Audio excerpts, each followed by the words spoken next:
Maggie J. And these are my stories. Walter poured himself a whiskey as he looked out of the window at what he had achieved. He smiled with satisfaction. It had turned out well. Then he took a small sip and let the whiskey move around in his mouth. When the idea had first occurred to him a few weeks ago, he had doubted whether it was a good idea. He had wondered what Annaliese would say about it. But the more days went by, the more he felt the pressure that all these things were putting on him. It felt like there was a weight on his shoulders, or even more so on his chest. All this stuff, all these things. Decorations, garden furniture, plants, the garden shed full of tools and equipment that hadn't been used for years. It seemed to him as if every corner of his house and garden was full. Statues here, carpets there, lamps, candlesticks, chests of drawers. There was something everywhere, and everywhere there was either junk inside or on top of it. Small porcelain figurines, picture frames on every wall that told of times gone by, knickknacks everywhere you looked. His property resembled a museum, crammed full of useless stuff that they had collected over the years. They were memories, of course, but also ballast. At the very least, at some point it had turned into a burden that grew heavier with every second that passed. And at some point, he could no longer bear it. Actually, it wasn't really his problem. If he followed his wife Annaliese to heaven, or wherever people went when they left their earthly lives behind, then all this was his children's problem. But he was not indifferent. He didn't want to leave the children a dusty museum of memories that were no longer theirs. They now had their own families and were creating their own history. So a few days ago, he had started to say goodbye to all the stuff. He had filled 4 containers, and the last one had been collected earlier today.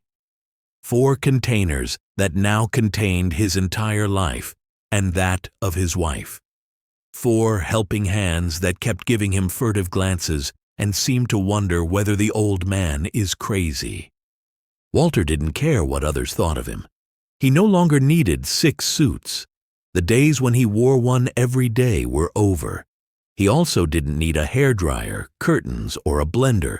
Paintings on the walls. What for? Why 20 pairs of socks? A suitcase that hadn't left the house for a decade? 8 dining chairs? For whom? He no longer needed any of that. It just stood around and weighed heavily on his soul. 4 containers, 4 days, 4 helpers, no leftovers. That was a nice equation. They had taken everything from their places, thrown it away, and stirred up a lot of dust in the process. But that too would settle, and the same calm would return all around him as it had inside Walter. The action had also stirred him up emotionally, but now he was slowly calming down.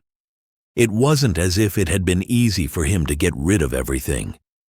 Flattening Annaliese's flower beds, draining the water from the small pond, and cutting down the apple tree was something that had brought tears to his eyes.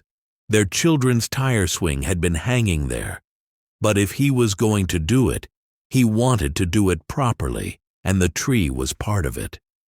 The children wouldn't understand, but they didn't have to. They hardly ever came to see him anyway, and when they did, they sat on his couch, asking the same list of questions over and over again, and looking at their watches as if they had something more important to do. Walter understood this on one level. It had been no different with his own parents.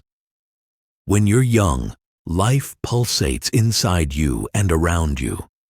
You have a job, children, friends, and hobbies. You don't want to spend your time with an old man talking about the days gone by. But just because he understood it didn't mean it didn't hurt him. Hadn't he himself had to watch so many school plays, orchestra concerts, and soccer matches that didn't really interest him? Of course he was proud and happy to watch his children having fun, and pursuing their passions. But it felt like every Saturday there was another one of these activities that he had to attend, and he didn't really feel like it. On his days off, he had better things to do than stand on the sidelines and watch untalented kids stumble across the pitch. And then you also had to pretend that it was a great achievement. But that was life. You usually gave more than you got back. Walter took another sip. His wife Annaliese, who had tended this garden so lovingly and made this house her home, would certainly have understood his decision. She wouldn't have wanted the children to have to deal with their legacy for weeks on end either. Something like that was always painful, and Annaliese would certainly have liked to have spared her offspring that if she had been able to. After Walter's cleanup operation, only the bare necessities remained. Everything that could be disposed of in a few hours.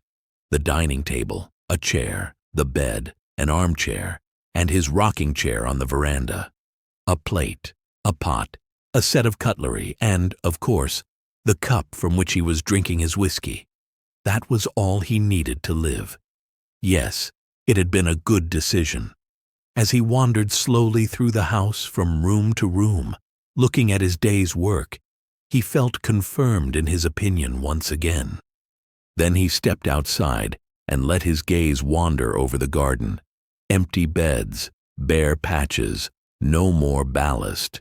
He breathed a sigh of relief and sat down in his rocking chair on the veranda, where he used to sit with Annaliese.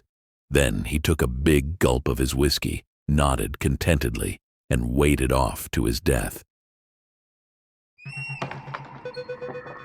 If you like what you heard, subscribe to my channel for a new story every week.